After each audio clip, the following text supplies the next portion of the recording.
Hello everybody, I'm Siegfried Trent, game designer, co-creator of Everyday Heroes and Feisty Fidgeter for Sig Trent Games. Today I'm going to update you on what's going on with Sig Trent Games in this week 32 of operations. I'm going to give you a little bit of game design, or in this case, game mastering advice. And I am going to talk about my life and general, very briefly, along with what I've been playing lately. All right, so Sig Trent Games week 32. It has been another strong week. I'm very happy about that. There was a lot of writing, a lot of goals met. I think I set ambitious goals for myself this week, and I have got almost all of them done. I've just got a couple hours left to finish a couple things, but I think I'll get that. So that's great. Blew past my writing goals for Shotgun Fantasy, so that's awesome. Every time I sit down to work on it in earnest, I'm really just like plowing along and doing even more than I intended to. So that's going great. The biggest changes I've been doing this week are in the area of magic items. So I kind of finished up with spells. I got a couple spells that were dependent on what I did with magic items. So I wanted to do the magic items, then circle back, and I'll finish the spells this week. Just like 2 spells that have to do with enchanting items, and I wanted to see how that would interact. So got all that put together. I'm really happy with the way magic items are coming together. I had kind of a hard problem because, so in Shotgun Fantasy, characters have these foci in their aura. Sort of aura is just kind of a word for your spiritual presence. And in your spiritual presence, there's these things called foci. And foci can basically have magic spells attached to them, right? And so this is a way to limit how many magical spells and effects a character can be benefiting from at one time. And this is useful just to kind of keep the balance of the magic system overall. Not that balance is super, super duper important in a role-playing game, right? But I like to have some measure of it. And then if you wanted to use the game system for a computer game or something like that, then it's even more important that things kind of work out so that you can create encounters that are going to have the right level of challenge, but also, I don't want to say the right level of safety, but let's say they're not going to blow out the player characters, right? That sort of thing. So anyway, so characters have this. Magic items also have it. So magic items also have an aura, kind of a spiritual presence, and they have foci, which determine how powerful of enchantments and how many enchantments you can have on a given magic item. Might remind you a little of it's either Final Fantasy VII, maybe Final Fantasy VI. I get my Final Fantasies mixed up. But they had these little gems, and each gem had a magic thing, and then items had slots that you could put the gems in. You see the same thing in Diablo and other action RPGs, that sort of thing. So this isn't literally like that, although it could be, but it is figuratively like that. So a given enchantment, let's say what we would call +1 enhancement on a sword in Dungeons & Dragons, well, that takes up a certain amount of these foci slots, in this case only one, and then also some of these abilities, like especially on wearable items like rings and helmets and boots and gloves, that give you something that's kind of permanent on your character. Let's say invisibility or something like that, right? So if you have an item like that, they also bond to the character's foci, meaning they take up your ability to have enchantments. So if you are loaded up with magic items that kind of have permanent or semi-permanent effects, and you want to activate them all, well, you're only going to be able to do kind of a certain number of them at one time. Now, it's very easy to change what you call this connection between a foci and a magical effect. And that was the thing that was giving me a lot of trouble before. There were spells that were called enchantments, and then it would say like enchantment 1, and that means it takes up 1 foci. But then the things that I put on items I was calling enchantments, and so that got confused with the spell enchantments, and the fact that I was saying enchantment 1 when you were connecting to one of these foci, etc. I ended up scrapping a lot of that language. The idea is still there. But I scrapped the language, and now they are bonds. So when a character is having a foci filled up with some kind of magical effect, be it from a magic item or from a spell that happens to be an enchantment or whatever it happens to be, then it requires a bond. And a bond can be a bond 1 or a bond 2 or a bond 3, depending on how many of your foci it is going to occupy. And, the more powerful it is, the more foci it occupies. Now, generally speaking, like a weapon or an armor is not going to take up a bond because I just kind of assume that every character is going to have a magic weapon and some magic armor. And you can only really kind of benefit from one of those at a time. I mean, I guess you could have 2 magic daggers, right? But they're going to benefit you when you attack somebody. That's the nature of most weapon enhancements, is when you use the weapon, you get the benefit. When you are wearing the armor and the armor is activated, you will get the benefit. Now, if armor makes you invisible or gives you haste or something like that, then that when you use that ability, that is going to create a bond, at least temporarily. until you decide to stop, until you stop benefiting from that effect, right? And so you have a limit on the number of bonds that you can have. This replaces like the concentration system on the spell side and the attunement system that you see in D&D on the other side. I think attunement's a pretty decent system, but I wanted something a little bit more flexible, something that lets you a little bit better celebrate, oh, I've got lots of magical treasures, right? That's great. You have many magical treasures. You just can't benefit from all of them right at the same moment. But it's pretty easy in this system to change it out. You can release a bond anytime you want and let go of a magical benefit or a magical effect. However, it takes an action in combat if you want to bond something. So you can switch out in the middle of combat and go, well, you know, I like my fire resistance ring, but I'm fighting an ice dragon, so I'd rather have my ice resistance. And it's going to take you an action. An action definitely has a pretty big cost in combat. So it's not something you want to take lightly, but you have that ability to do that if it is important enough, right? So that's the way all that works, and I'm really pretty happy with the way it's written out. I'm happy with the way magic items are written as a presentation using these mechanics, and I'm very happy with the way the system works, because what it allows me to do is I can tell you the way to create magic items, and then you can mix and match these different magic item enchantments on an item and use all the different spell effects in the spell department, because some of the enchantments are basically you get a spell effect, and here's how that works. So that you can create all kinds of different interesting items just with this list of different effects that you can apply to things. So pretty cool system, I think, in that it gives you a lot of bang for your buck. And because this has got to be a limited scope project, I think that's kind of the best way to go. But it doesn't stop you at all from creating really cool custom magic items that have effects that I don't list. I'm going to give you a guide on generally how to do that and how to put those together, because I really want to encourage people to make more stuff for the fantasy system that's inside of Shotgun Fantasy. All right, so that's that. I'm pretty excited about it. I think it's really cool. You'll be able to read that in the playtest documents this week sometime, but I haven't done it yet. But as soon as I get that system final, the last little pieces ironed out, I'm still adding some more enhancements. I still have to do stabs and a couple other things, but that'll all be in there. I think you're really going to like it. I hope so, but I want to hear feedback, whether you like it or you don't, either way.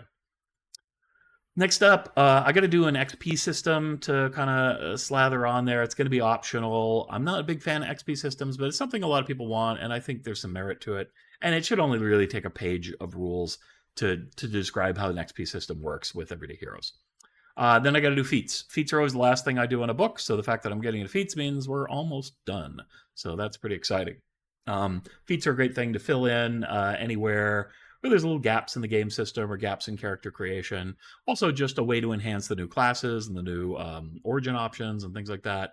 So support for all of those so you can grow your character in cool and interesting ways. Got some really nice feedback on feats, not really for Shotgun Fantasy, but for Everyday Heroes in general while I was playtesting Shotgun Fantasy this week. And I was really happy to hear. They really liked it. They felt like it gave you a lot of character options. That's always what I want to hear. So more of that will be in Shotgun Fantasy as well. Yeah, and I guess that segues right into my next note, which is that we did some more old school playtest. The old school playtest went beautifully. It was really great. Everyone had a great time. People leveled up to level 2, and so that's why I was getting feedback on feats. And they were having fun with their classes. We had some cool moments where the rogue snuck up on some hobgoblins that had attacked a caravan. And the rogue was just going to try to like shoot a couple of these hobgoblins to lure them back and bring them back out of kind of their more defensive position to where his allies were waiting in ambush. So only a small 3-person party. But the first one that he shot, he just killed outright because of the sneak attack rule. And so, boom, just dropped the hobgoblin. And I had to make a stealth check to see if like anyone noticed that the hobgoblin dropped. And nope, he just silent kill. Eventually, another hobgoblin comes around, sees him. He shoots that one, kills it instantly for the same reason. At that point, I'm like, okay, the hobgoblins know there's a guy in the woods. You're not going to get advantage anymore. And he made another attack. I gave him another attack, though. Rolled a 1, so that didn't go well. They spotted him. But the plan worked perfectly because the only hobgoblins left were the leader and a hobgoblin that was limping because it was injured earlier. And so they just pulled the leader away from everybody else. And he was quite strong, but they took him out because they ambushed him effectively. It was awesome. So really cool. Just love to see the way the classes all worked and everything was awesome. So I don't know, really happy about it. And I just had fun playing. It was a good time. So also rocking along on my new contract that I talked about last week. So I've got my document manuscript set up. I've started to put down my first words for it. My goal is 1,000 words this week. I think I'm at 500, so I got to do a little bit more writing on that. to hit my goal, and then I'll have a more ambitious goal in the coming week to really fill that out. But I'm really excited. I got to meet the team that I'm working with. There's some great people. So there's basically two main writers working on the book, and then there's an editor who came up with a concept for the book, and she's kind of leading it. And then we've got a managing editor who's kind of overseeing everything and helping us out. So I've been reading new game systems and getting up to speed on that, which hasn't been too hard because it's a 5e based game. And just getting really excited about that project. So it's really cool too. Again, I'll talk about more details of it when I have, but right now it's part of my work life. So just mentioning what's going on. All right, game design tip of the week. So this was a tip request, which I didn't realize was a request at first, and I answered on the Discord, but he was like, no, it's for your video. I'm like, oh, right, great. Much appreciated. If anybody else has anything they want to hear me talk about, either having to do with game mastering, because this is a little bit more of a game mastering thing, or game design, then I'm A-okay, and I'm definitely going to cover your topic, whatever it is. Unless it's like super broad, then I'll pick an aspect of it to talk about. Anyway, this one was about lore dumps. So basically, Jeff was describing how a little bit of a challenge. He felt like his players were losing focus and interest a little bit when he had to share with them a lot of world lore that was relevant to the situation that the characters were in so that they would understand the motivations of NPCs and what's going on and kind of the implications of what was happening, right? Which is important for characters to make decisions as the game goes on. So sometimes the answer is don't lore dump. But in this case, we're going to assume that you do want to give your players lore because they need that lore for the story.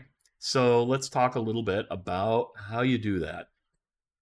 Before I get into that, let's talk just a little bit about the role of a game master versus a designer in this topic particularly. So this does apply to game design a little bit because when you are writing an adventure, there will be times that you need to impart world information and lore to the players, or you will need the game master to do that for you because the story is integrated into the lore. That was very common in our cinematic adventures. You need to understand a little bit about Escape from New York in order to understand the situation that you're in and what you need to do and who you can trust and who you don't trust, right? If you're in Highlander, you need to understand how immortals work before you dive into a Highlander adventure where you're playing an immortal. And there can be quite a bit of lore dump in order to do that, right? So as a game designer, especially an adventure designer, this is something you have to deal with, but the way that you deal with it can be a little bit different. Mostly this advice is oriented towards game mastering because that's how it was asked. And actually the game master has the most control on how lore is presented to the players and how to get that information out. They often have read the rule book, they've read the source material, they have the world in their head. And so they're the ones that need to impart the information. All right. So I have 3 tips today. And like the first tip is like the big number one marquee tip, and the other ones are kind of self-explanatory and simple, so we'll get to those last. So number 1 tip is get the players to ask you about the lore instead of having you have to tell them about the lore, right? Why do you want to do it this way? Well, there's a bunch of reasons. So number 1, people listen when they've asked a question. So if somebody asks a question of you, they are much more likely to listen to what you are saying than if you just start talking to them randomly, right? Because they have a context for what you're about to say, their question. They have an interest in what you're about to say because they asked you the question for a reason. And generally speaking, they are going to hear and be interactive. And if it is kind of a long-winded answer, they're still probably going to stay tuned and listen for more of it than if you had just started reading a big box of text or something like that. They also want to know the answer because they have a reason for asking the question. Usually it is a game-related reason. And so they want to try and solve a problem.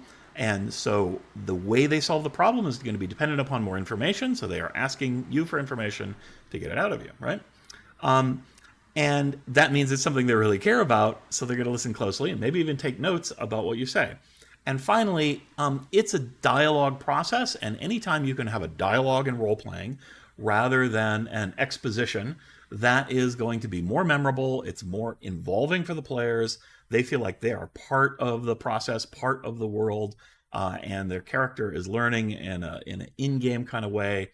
And so that's just going to be a lot more immersive and a lot more engaging for everybody to have a dialogue rather than exposition.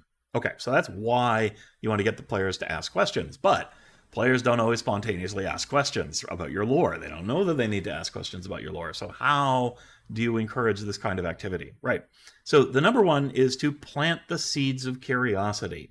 have something interesting that you can mention shortly in your game, and then characters may or may not ask questions about it. But if you make it intriguing and interesting, they are likely to. So, for instance, in the playtest that I did just the other day, the characters had raided a small tomb of an uncle of the guy who hired them to go raid it, and he's like, "Look, I want the money that's in the tomb. My uncle's a jerk. Go in there. It may have traps or something. Get the riches, and we'll split them with you." Right? So they did that.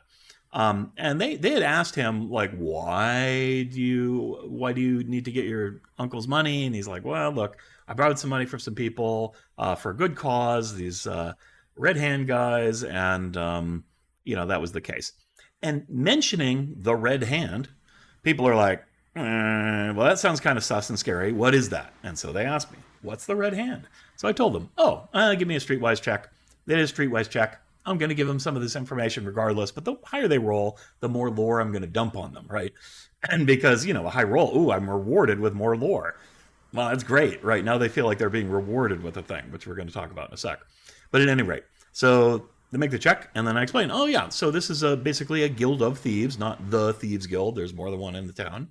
But they are known for assassinations and violence, right? So if you cross the red hand, you are likely to end up murdered. That's who these guys are. That's great. Now later, when they finish robbing the tomb, they come out and they meet a strange mage. The mage is sitting on the ground very casually, and he's got his eyes blurred out. I was thinking, what's the fantasy equivalent of dark shades? I'm like, okay, so he's just got magic that blurs out the area around his face where his eyes are. That's creepy. That's intriguing. It immediately makes people want to know about him. And what his proposal was is maybe keep all of the treasure for yourself and don't give it to this guy.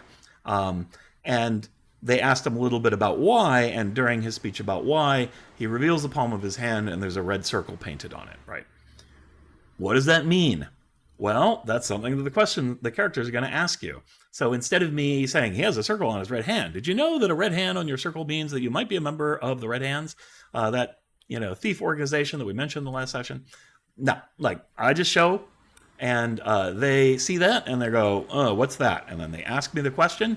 Then I give them a little bit of a lore dump, a little bit more, give them a little bit more details about the Red Hands, since they were like, oh, right, that was from the previous session. And all fits together, and I don't have to force feed the information on them. But you do need to come up with ideas for hooks and clues and things that you're going to describe and are going to be brief to describe, but they're going to be interested in and want to ask you about. And so that's great. And especially if you're a game master known for being able to answer the questions that the players have, then they're also more likely to want to ask you questions because they know good things are going to come from it. So that's always cool. So this next part is of how, and I kind of touched on it already, but make lore understanding a good way to open doors and rewards for the player, right? So maybe by knowing some fact about an enemy, you have an advantage in combat against that enemy. Or knowing some fact about that enemy means you know where they have their treasure buried. Whatever it is, don't make it a puzzle. It's not like something really hard for them to figure out. But just make it clear that if they ask a question and get information back, the answer to that question may be beneficial to the party in some way, shape, or form. If it's just trivia, they don't care, right? But if it helps them solve a problem that they're facing, if it helps them achieve the goals that their characters have, then it's something they want and they will try to pull it from you, right? Finally, show, don't tell, right? So think about how the lore you have for your world is going to manifest in the world. Why things would look interesting or curious. Why people would be dressed in a particular curious way. Have visual indicators that represent your lore and are tied to your lore in the game. And then when people dig a little bit deeper, they're going to connect the lore to the object, or they're going to ask you questions about why things are the way they are. Or it's going to, the characters will comment on it to an NPC, and the NPC can naturally give a little bit of lore information as an explanation. It just works out really naturally, right? So those are the things. Definitely get people to ask you questions. Plant the seeds of curiosity. Make their curiosity be rewarded, and show, don't tell in order to get that, elicit those questions. All right. So that's the big tip, right? And I think that's something you can use as a game master, but you can also use it as a game designer. Now, as a game designer, you're going to need to provide the hot clues that get the questions, and you're going to need to provide the answers to the questions so the GM knows how to answer those questions, right? So it's a little bit different on the design side, but there it is. Next up, number 2, save the exposition for mid-session. Sometimes you got to do a lore dump. It's just the way it is, right? Somebody's got to give a little speech. You got to talk about something. You got to give a long description of a situation, whatever it happens to be. What I strongly recommend is that you do not do that at the beginning of the venture. Many people's instinct is to say, okay, if people are going to understand what's going to happen, I need to explain everything up front. I need a giant lore dump. I mean, really, some of our adventures do have those. I didn't write a lot of the adventures. It's not the worst thing in the world, but it's not ideal, right? So if you're going to do that, we'll get to that in point number 3. Anyway, it's best not to do it in the introduction. When I write an adventure, I like the introduction to the adventure to be something simple and something familiar, so that people can latch on and immediately get engaged. If you got 6 paragraphs of lore dump for your ancient weird world, people are not going to lock on and get engaged. That's why it's not a bad idea to start an adventure in a tavern talking to a client. Everybody gets this idea. You get the information out right away. It's very simple, and off you go on the adventure, and then you can start to discover and explore things. The best time to start with an exposition is after something exciting has happened. So maybe there's been a combat, or you discover some treasure, or you've overcome some kind of a challenge. And now, for adventure pacing, you just have a little bit of a cool down period. This is a good time to introduce the lore. For example, let's say you fight a group of bandits. You don't know who they are. They're masked, they're mysterious, they're dangerous, and they're deadly. You defeat them. Whew, that's exciting. And then as you search their corpses for any clues to who they are, you find lore information, right? And now people are primed and ready. They want to know who these guys are. And so they're ready for that information. And there could be a letter, and you could read the letter out, and it's going to explain some information. This is pretty classic movie plot stuff as well as adventure plot stuff. So start with the familiar. Don't do the lore dump right at the beginning. Wait until you've elicited some interest and got people's interest in the game overall at a nice high point. Then they're going to have ears open and minds open, and it's time to deliver some information that's going to be useful for them for later. Okay. Last one, number 3, try to be concise, especially as a writer. Enough said. All right. What have I been doing this week? Playing games. I played the game Stellaris a fair bit. I switched over to a Fremen empire. So basically I created a space empire that's a lot like the Fremen of Dune in the Dune universe. It's not exactly the same in the Dune universe. There's no aliens, and this game is full of aliens, right? But whatever. Aside from that, I'm just going to pretend they're other houses or other whatevers. And so I will play my Fremen. And they're doing a storyline origin where they have like an enlightened leader who becomes immortal and everybody kind of worships him. So that makes a lot of sense for Paul Muad'Dib. So that's what I'm doing in Stellaris. Just a role-playing scenario. It's pretty fun. I just tried to model the Fremen on the things. So they're fairly militaristic, very traditional, very spiritual, which are all options that you can do in Stellaris. So that's pretty good. They're doing okay so far. Strangely, they've actually made really good friends with their neighbors. I'm not sure that's very canonical for Dune. When the Fremen went on their great galactic crusade, they didn't make a lot of pals. They more conquered everybody, but the universe is yet young in that game, so we'll see how things shake out. Of course, played some Dungeons and Dragons online, which I do to relax. I've been playing some level 21 characters. The lag has been better in that game, so it's been playable. But if I log in, like right when people are getting off work on the West Coast, it's not so good. So I don't know. Going pretty well. Having some fun with that, but not really diving too deep. Over on Nomad Ann's Twitch channel, that's my lovely wife, by the way. She played Simulacrum 1 and 2.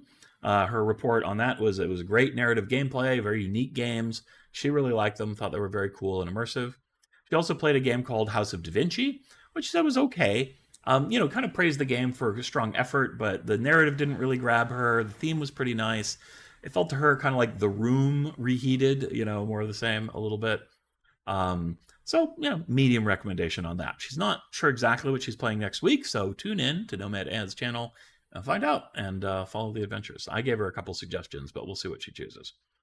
All right, life in general. Cranking away on all my game work, which is wonderful. It's exactly what I want to be doing, so that makes me very happy. This week there was a lot of political turmoil. If you know me well, I'm kind of a political guy. I write about that over on my personal blog and stuff. although not often. More likely, I just kibitz with other people and discuss current events, right? It's been exciting. My message for you all is, in the great words of Bill and Ted from Bill and Ted's Excellent Adventure, be excellent to each other. You know, if we all did that, we'd have a lot less problems in the world. Be nice, be kind at every level in the things you do and the things you say, and your life will be better and other people's lives will be better. So that's the solution. A lot easier said than done. I understand. Life isn't always easy. But you know, if we can try to do that whenever we are able to do that, then life would be a lot better. So I don't want to just like wishy-wash things, but for my gaming channels, I like to keep it brief. But I have been up to that this week. It has been part of my life. So all in all, feeling pretty jazzy, feeling very productive, and I want that to continue. So I hope you guys have a jazzy, productive week. I hope you can find people to be excellent to, and I hope some people are excellent to you as well. All right, bye-bye, everyone. Take care.